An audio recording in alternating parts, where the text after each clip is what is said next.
All right, I just pulled over because the water tank is right there. Instead of doing a straight line down it, I'm gonna go back over here, try and see the elk without disturbing them, see if there are any there. I'm at the second water tank that the Park Service set up on your way into Pierce Point Ranch. And there's a very large group of elk there at the moment. And the area down where the trough is just completely trampled.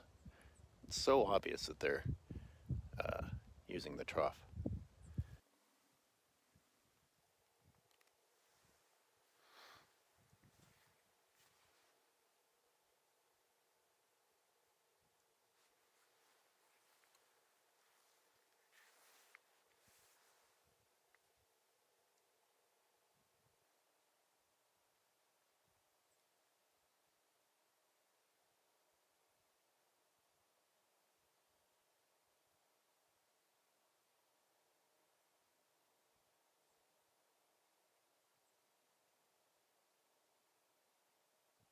I walked away from that water trough and I left my camera there filming. I didn't want to disturb the elk or, discourage them from taking advantage of the trough.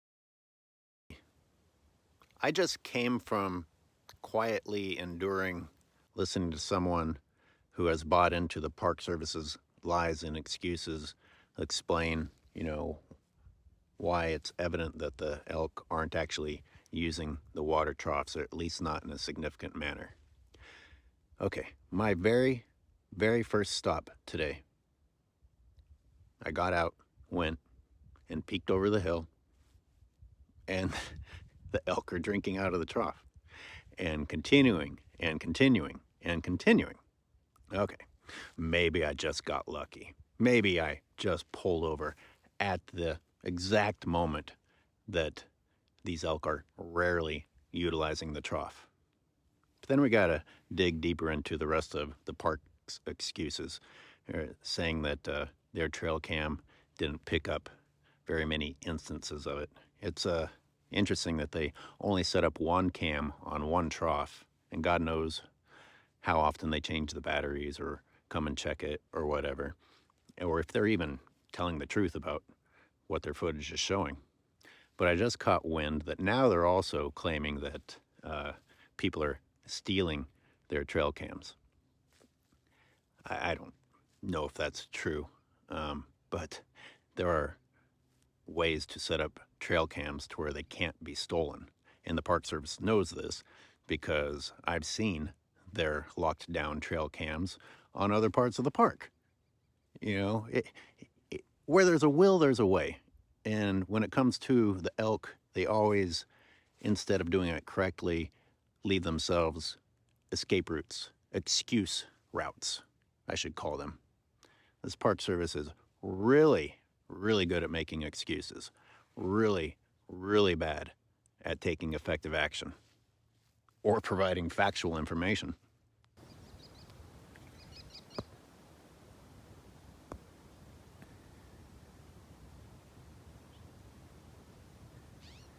Got this one male over here by himself. Of course, you can see an elk on the other side of the road on that hill too.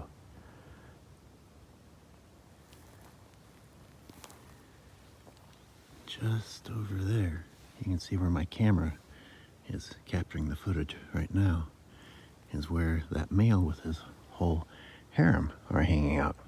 And it's a little glimpse into the social structure out here and why not every elk gets equal access to water.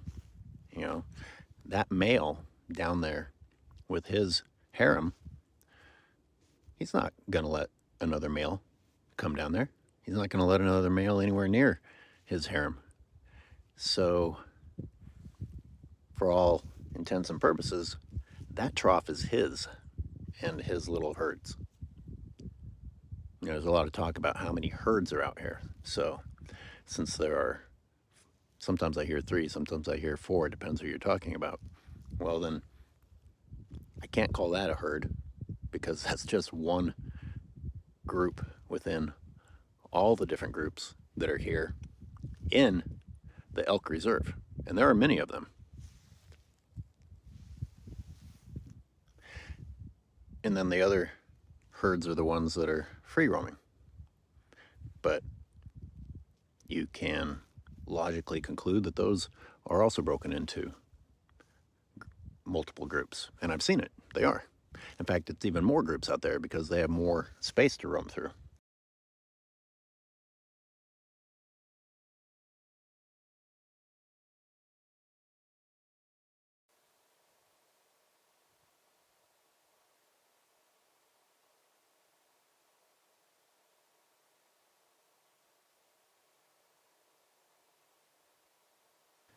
Unfortunately, a tourist came over the hill a little too aggressively, and the elk left the trough area. If that hadn't happened, they might still be there drinking. Now, when I showed up, they were down there. I filmed 20 straight minutes of them using the trough. I just happened to have great timing, I guess. And it's very likely they would still be down there using the trough if they hadn't been spooked.